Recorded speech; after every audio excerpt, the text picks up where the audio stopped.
नमस्ते बच्चों। आज की वीडियो में हम पढ़ेंगे क्लास 9th का स्पर्श का लास्ट चैप्टर। अरुण कमल का लिखी गई कविता नए इलाके में। खुशबू रचते हैं हाथ।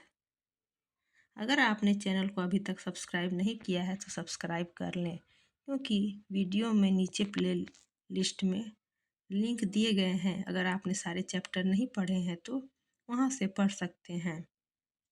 तो आइए कविता शुरू करते हैं। नए इलाके में। इन नए बस्ती इलाकों में जहाँ रोज बन रहे हैं नए नए मकान, मैं अक्सर रास्ता भूल जाता हूँ। कवि कहते हैं कि जहाँ मैं रोज जाता था, अक्सर जाता था, जिस इलाके में, जिस जगह, वहाँ से जब गुजरता हूँ तो रोज वहाँ नए नए मकान बनते हुए नजर आते हैं। यानी कि ऊंची ऊंची बिल्डिंगें खड़ी हो रही हैं। लोग पेड़ों को काट करके बिल्डिंगें बना रहे हैं। छोटे छोटे जो घर थे उसे तोड़ करके वहाँ कारखाने बनाए जा रहे हैं। मैं अक्सर रास्ता भूल जाता हूँ, इसलिए जिस जगह मैं अक्सर जाता था, अब मैं वहाँ जब जाता हूँ तो वो रास्ता भूल जाता हूँ। धोखा दे जाते हैं पुराने निशान। खोजता हूँ ताकता पीपल का पेड़, खोजता हूँ ढहा हुआ घर और जमीन का खाली टुकड़ा जहाँ से बाएं मुड़ना था मुझे।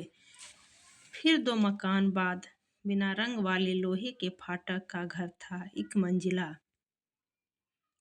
आगे कवि कहते हैं कि धोखा दे जाते हैं पुराने निशान। यानी कि मैंने जो निशान याद करके रखा था कि इस गली में मुझे यहाँ पे मुड़ना है दाएं से बाएं, और बाएं मुड़ करके मुझे दाएं जाना है, और वहाँ पे एक पेड़ है, कोई पीपल का पेड़ है। उसे अब मैं खोजता ही रह जाता हूँ, वो मिलता ही नहीं है क्योंकि उसे काट दिया गया है। खोजता हूँ वो ढहा हुआ घर, जहाँ एक छोटा सा ढहा हुआ मिट्टी का घर था, वो भी अब मुझे नहीं मिलता है। और ज़मीन का खाली टुकड़ा जहाँ से बाएं मुड़ना था मुझे, वही मैं, वो ढहा ढहा हुआ जो है टूटा हुआ घर याद मैंने रखा था। वो पीपल का पेड़ मैंने याद रखा था कि यहाँ से मुझे बाएं मुड़ना था। फिर 2 मकान बाद बिना रंग वाले लोहे के फाटक का घर था, एक मंजिला कोई घर था बच्चों, जहाँ से उन्हें जाना था। और मैं हर बार एक घर पीछे चल देता हूँ या 2 घर आगे ठकमकाता। कहते हैं कि अब मैं एक घर पीछे चल देता हूँ गलती से, क्योंकि वो निशान जो है ख़त्म हो गए हैं जिसे मैंने याद करके रखा था। या तो कभी एक घर पीछे चला जाता हूँ या फिर 2 घर कभी आगे निकल जाता हूँ।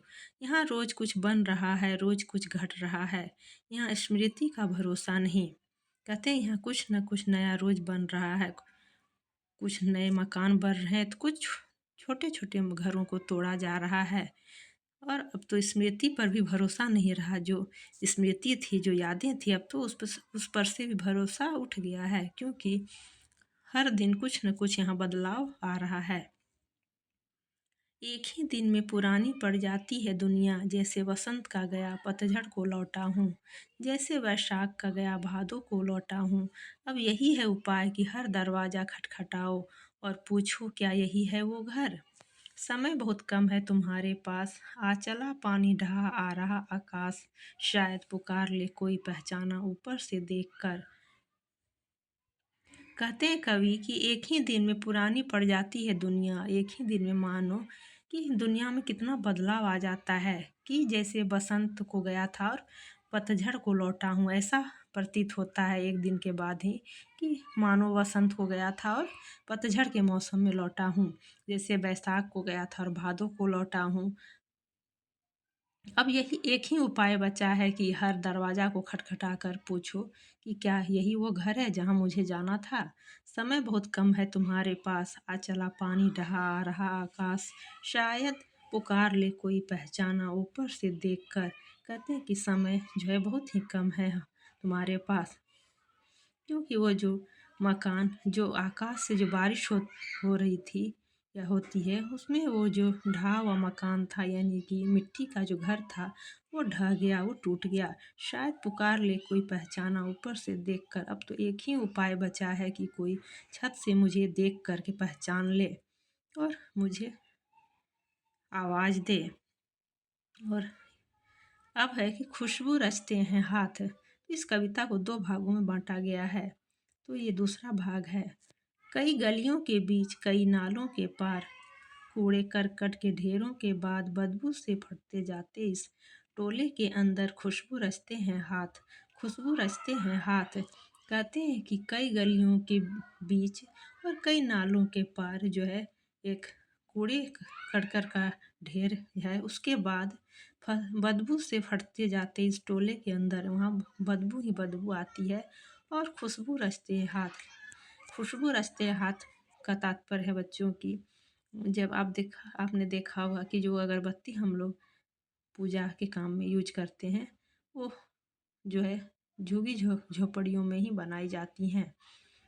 तो ऐसे जगहों पर बनाए जाते हैं जहाँ की कूड़े करकट का ढेर होता है, बदबू आती है और वहाँ खुशबू, यानी वैसे हाथ हैं उन झुग्गी झोपड़ियों के बीच जो जिनके हाथों से खुशबू आती है। तो किस चीज़ की खुशबू आती है? तो उस अगरबत्ती की महक आती है। उभरी नसों वाले हाथ, घिसे नाखूनों वाले हाथ, पीपल के पत्ते से नए नए हाथ, जूही की डाल से खुशबूदार हाथ। कहते हैं कि उभरी नसों वाले हाथ, उनकी नसें जो हैं अगरबत्ती बनाते बनाते उभर गई हैं, यानी दिखने लगी हैं। घिसे नाखूनों वाले हाथ, और उनके नाखून जो घिस गए हैं, टूट गए हैं।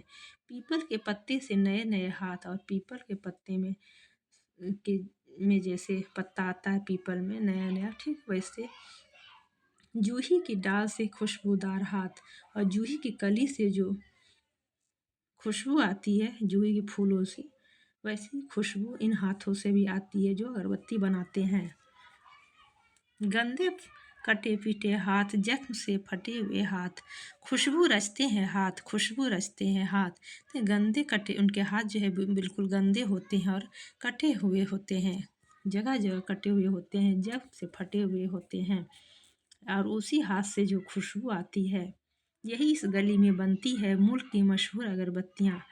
इन्हीं गंदे मोहल्लों के गंदे लोग बनाते हैं केवड़ा, गुलाब, खस और रात रानी अगरबत्तियाँ। दुनिया की सारी गंदगी के बीच दुनिया की सारी खुशबू रचते रहते हैं हाथ, खुशबू रचते हैं हाथ, खुशबू रचते हैं हाथ। कहते हैं कि यहीं इसी गली में बनती है मुल्क की मशहूर अगरबत्ती। जो जगह जगह मशहूर है जो अगरबत्ती, वो इसी गंदगी में बनती है।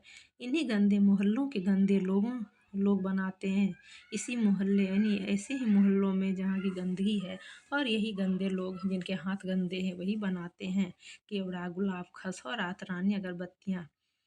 जिससे कि केवड़ा की खुशबू आती है, गुलाब की खुशबू आती है, खस की खुशबू आती है और रात रानी की खुशबू आती है। दुनिया की सारी गंदगी के बीच दुनिया की सारी खुशबू रचते रहते हैं हाथ। कहते हैं कि दुनिया में जितनी गंदगी है इन्हीं गंदगियों के बीच इनके हाथों से जो है खुशबू आती है, और इनके हाथ जो है खुशबूदार अगरबत्ती बनाते हैं, खुशबू रचते हैं हाथ। तो ऐसे ही हाथ है इन गंदगी के बीच जहाँ से खुशबू उनके हाथों से खुशबू आती है।